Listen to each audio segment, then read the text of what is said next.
युवाओं में heart attack के केसेस काफ़ी जल्दी और तेज़ी से बढ़ते जा रहे हैं। ऐसे में आपसे मैं ये समझना चाहूँगी कि कई हमने ऐसे केस देखे हैं जहाँ पर कई तरह की बातें कही जाती हैं कि जब कोई स्मोक करता है, ड्रिंक करता है, लाइफ़स्टाइल ख़राब होती है, तो हार्ट अटैक आता है। लेकिन कई ऐसे केसेस होते हैं जहाँ पर एक साधारण लाइफ़स्टाइल जीने के बाद भी युवाएँ इसका शिकार हो रहे हैं। तो इसकी वजह मैं आपसे समझना चाहूँगी। बिल्कुल, आपने ये बात ठीक कही है। एक्चुअली आपको ये समझना होगा कि हार्ट अटैक एक लाइफ़स्टाइल डिज़ीज़ है। जैसे मैंने कहा, एक सिंगल फैक्टर इसको कंट्रीब्यूट नहीं करता है, इसको कॉज़ नहीं करता है। युवाओं में, यंग पेशेंट्स में हार्ट अटैक का एक मेजर रीज़न है sudden change in lifestyle. Specially corona के बाद हमने देखा है कि हमारा जो फ़िज़िकल एक्टिविटी है, हमारा रहन-सहन है, काफ़ी बदल गया है। पहले तो फिर भी बाज़ार तक जाते थे सब्ज़ी लेने के लिए, ग्रॉसरी लेने के लिए। कोविड के बाद सब कुछ ऑनलाइन के चलते ये सारी चीज़ें हमारे डोर स्टेप्स पे अवेलेबल हो गई हैं। ऑनलाइन मीटिंग हो गई हैं, लोग ऑनलाइन गेम्स खेलते हैं, फ़िज़िकल एक्टिविटीज़ बिल्कुल ख़त्म हो गई है। और यही यही नहीं, स्पेशली कोविड के बाद जो जंक फूड्स एक मेजर कारण है हमारे हार्ट अटैक का, वो हमारे डोर स्टेप्स पे अब अवेलेबल है। हम लोगों ने नोटिस किया है कि जो 20 साल से 40 साल की उम्र में पेशेंट हार्ट अटैक के साथ आते हैं, 90% पेशेंट स्मोकिंग करते हैं। तो एक smoking, physical inactivity, change in lifestyle, change in diet, ये मेजर फैक्टर्स हैं जो कि यंग पॉपुलेशन में हार्ट अटैक को कंट्रीब्यूट करते हैं। जीवन शैली में बदलाव। वहीं सवाल ये भी है कि क्या रोजाना आए दिन जो हमें इस तरह की घटनाएं देखने को मिल रही है, इसके पीछे की वजह जीवन शैली है। दरअसल इंसानी जिंदगी अपने कामकाज में इस कदर व्यस्त हो गई है कि उसे ना दिन का पता है और ना रात का। वो अपने काम में इस कदर उलझा रहता है कि उसे अपने स्वास्थ्य की कोई चिंता नहीं होती है। वो अपने शरीर की क्षमताओं को भूलकर दिन रात काम में लगा रहता है। इसके साथ-साथ मैं आपसे ये भी समझना चाहूँगी कि कई ऐसे केसेस हमने देखे हैं जहाँ पर जिम में एक्सरसाइज करते हुए कोई युवा बेहोश हो जा रहा है और उसके हार्ट अटैक की वजह से मौत हो जा रही है। कई बार कई कलाकार जो कि स्टेज में मौजूद होते हैं और अपनी अदाकारी करते हुए उनकी मौत हो जा रही है। ये सडन हार्ट अटैक आना, इसको किस तरह से समझा जाए? देखिए, सडन हार्ट अटैक आना नहीं, इसको हम सडन कार्डिक डेथ बोलते हैं, जिसमें कि हार्ट अटैक एक रीज़न है सडन कार्डिक डेथ का। हार्ट अटैक में अक्सर कोई ना कोई सिम्टम पहले मरीज़ को ज़रूर आता है, चाहे वो कुछ घंटों का हो, चाहे वो कुछ दिनों का हो। बट दिक्कत यह है कि मरीज़ हमेशा, जो जनरल पॉपुलेशन में लोग हैं, हमेशा डिनाइल मोड में रहते हैं। दिस लैक ऑफ एक्सेप्टेंस, वो इस बात को मानते ही नहीं कि उनको हार्ट की प्रॉब्लम हो सकती है। और जैसा मैंने कहा, अक्सर लोग इसको मस्कुलर पेन या फिर गैस का पेन या फिर ओवर स्ट्रेस की, हमने काम ज़्यादा किया है, इसकी वजह से हमें थकान हो गई है, इन सिम्टम्स में, इन प्रॉब्लम को मान के हार्ट अटैक के सिम्टम्स को इग्नोर कर देते हैं और फिर वो सडन डेथ के साथ हमारे को प्रेजेंट करते हैं। हार्ट अटैक की स्थिति में प्राथमिक उपचार को लेकर क्या कुछ करना चाहिए, हमने इसको भी जानने की कोशिश की। डॉक्टर जो सलाह देता है वो भगवान की दी हुई सलाह मरीज मानते हैं। ऐसे में हमारे चैनल के माध्यम से आप क्या सलाह और लाइफस्टाइल से जुड़ी हुई क्या सुझाव हमारे दर्शकों को देना चाहेंगे? जैसा आपने पहले भी कहा था, prevention is better than cure, आपका बिल्कुल सही कहना है। अगर हार्ट अटैक एक बार आ गया तो हार्ट को परमानेंट डैमेज हो गया, तो हमारे को इस बीमारी को आने से पहले पकड़ना है। इसके लिए सबसे इम्पॉर्टेंट है आपका लाइफस्टाइल मॉडिफिकेशन, जिसमें कि रेगुलर एक्सरसाइज और वॉकिंग, 30 से 40 मिनट्स नॉन स्टॉप बिना रुके किसी एक टाइम दिन में आपको चलना है। इसके अलावा योगा और मेडिटेशन भी इसमें काफ़ी हेल्पफुल रहता है, क्योंकि ये स्ट्रेस लेवल को कम करता है। अक्सर लोग योगा को अंडर एस्टिमेट करते हैं, मगर वॉकिंग और योगा दोनों एक दूसरे के साथ कंट्रीब्यूट करते हैं और हार्ट की प्रॉब्लम्स को आने से बचाते हैं। खान पान का हमको ध्यान रखना है, जितना हो सके हमें फ्राइड चीज़ों को अवॉइड करना है, ऑयली चीज़ों को अवॉइड करना है, जंक फूड को अवॉइड करना है, जिससे कि यंग पॉपुलेशन में, जैसे मैंने बताया, हार्ट अटैक का इंसिडेंस काफ़ी बढ़ रहा है। अगर आपको हार्ट अटैक के रिस्क फैक्टर्स हैं, जैसे कि ब्लड प्रेशर है, शुगर है, तो उसका रेगुलर ट्रीटमेंट करा के रखना है, उसको अंडर कंट्रोल रखना है। कुछ हैबिट्स जैसे कि स्मोकिंग या टबैको किसी भी फॉर्म में, इसको 100% क्विट करना है। कम करना कुछ नहीं होता, इसको 100% बंद करना है, क्योंकि ये मेजर रिस्क फैक्टर्स हैं यंग पॉपुलेशन में हार्ट अटैक के।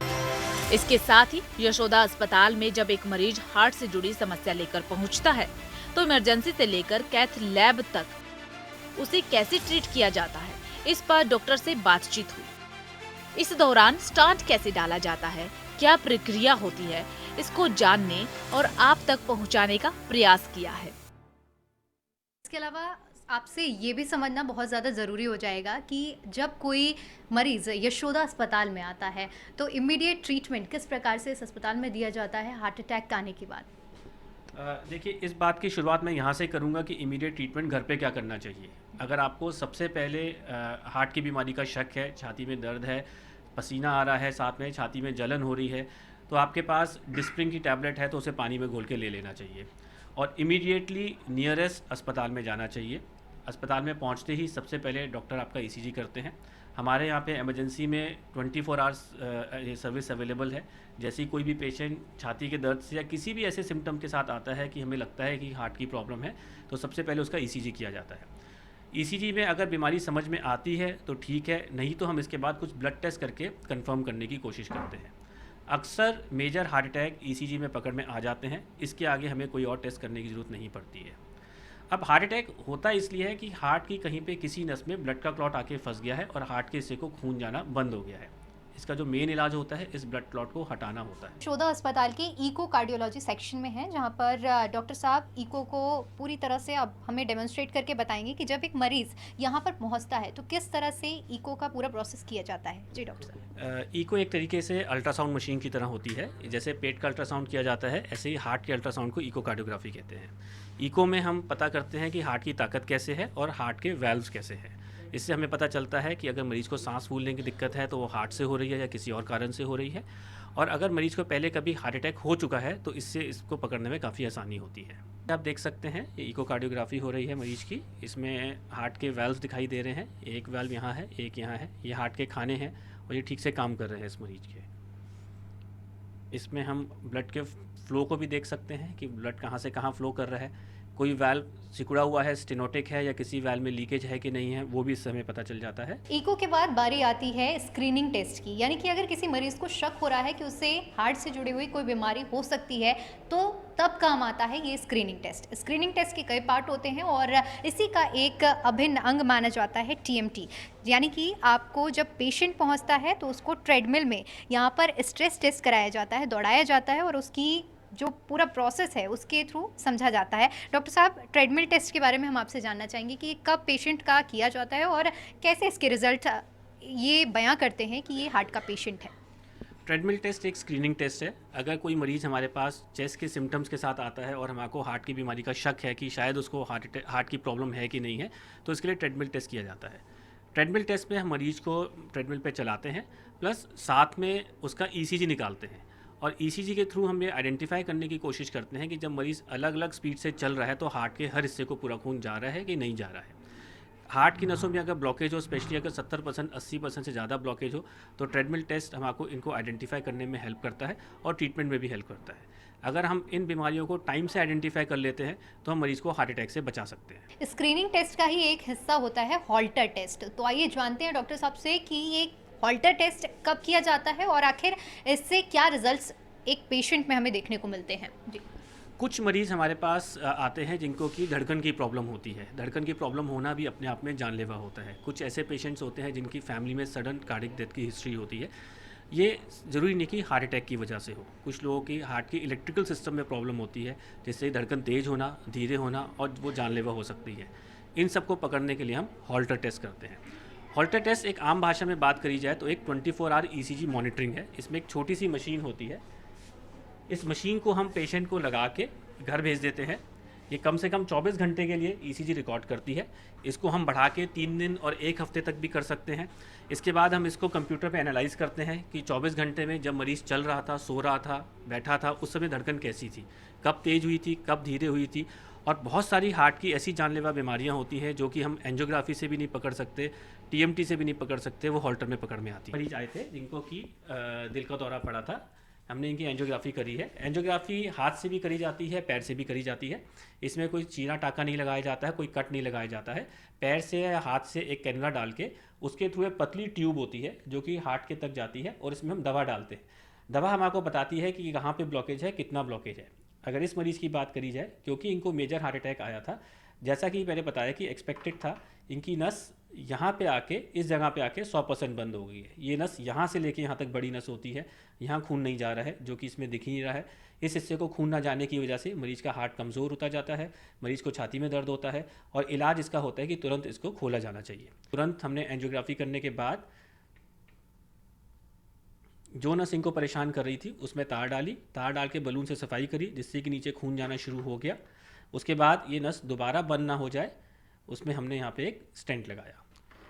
ये 2 बिंदी के बीच में स्टेंट है। स्टेंट की पोजीशन को एंजियोग्राफी में ही चेक करके कि ये नस को पूरा का पूरा खोलेगा कि नहीं खोलेगा, उसको फुला दिया जाता है और उसके बाद अच्छे से उसे दीवार से चिपकाया जाता है। और फाइनली अगर मैं आपको इसी मरीज का दिखाऊं, करने से पहले जो स्थिति थी वो ये स्थिति थी। यहाँ पे एक नस आ रही है, यहाँ पे एक नस आ रही है, इसके नीचे नस 100% बंद है, नीचे कुछ नहीं दिख रहा है। और स्टेंट लगाने के बाद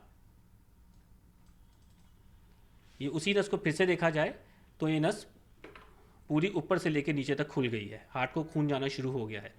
ये प्रोसेस जितना जल्दी किया जाए उतना ही अच्छा होता है। दूसरा प्रोसेस होता है कैथ रिकवरी में लाने का, जहाँ पर मरीज़ को प्रिपेयर किया जाता है आगे की प्रक्रिया के लिए। तो ये कैथ रिकवरी सेंटर आप देख सकते हैं यहाँ बनाया गया हो और मरीज़ को एक बेहतर एनवायरनमेंट देने की पूरी तरह से कोशिश की जा रही है। हार्ट अटैक जिसके लगातार मामले आजकल बढ़ते जा रहे हैं और ऐसे में बेहद ज़रूरी होता है कि लोग इस समस्या को बारीकी से समझें। अगर रास्ते चलते आपके घर परिवार में किसी को ये समस्या होती है तो उसे किस तरह कितनी जल्दी अस्पताल पहुंचाया जा सके, हमारी इस कार्यक्रम के माध्यम से यही कोशिश थी कि आपको जागरूक किया जाए, ताकि अगर आपको कभी इस स्थिति का सामना करना पड़ता है तो किस तरह का पूरा प्रोसेस होता है और किन टेस्टों से आपको गुजरना होता है, इसकी जानकारी हमने इस कार्यक्रम के माध्यम से साझा की है यशोदा अस्पताल में पहुंचकर, जहां पर आपने देखा कि किस तरह से मरीजों को वातावरण दिया जाता है और पूरा ट्रीटमेंट किया जाता है। कैमरा पर्सन अतुल के साथ दीपिका ओझा, गाजियाबाद।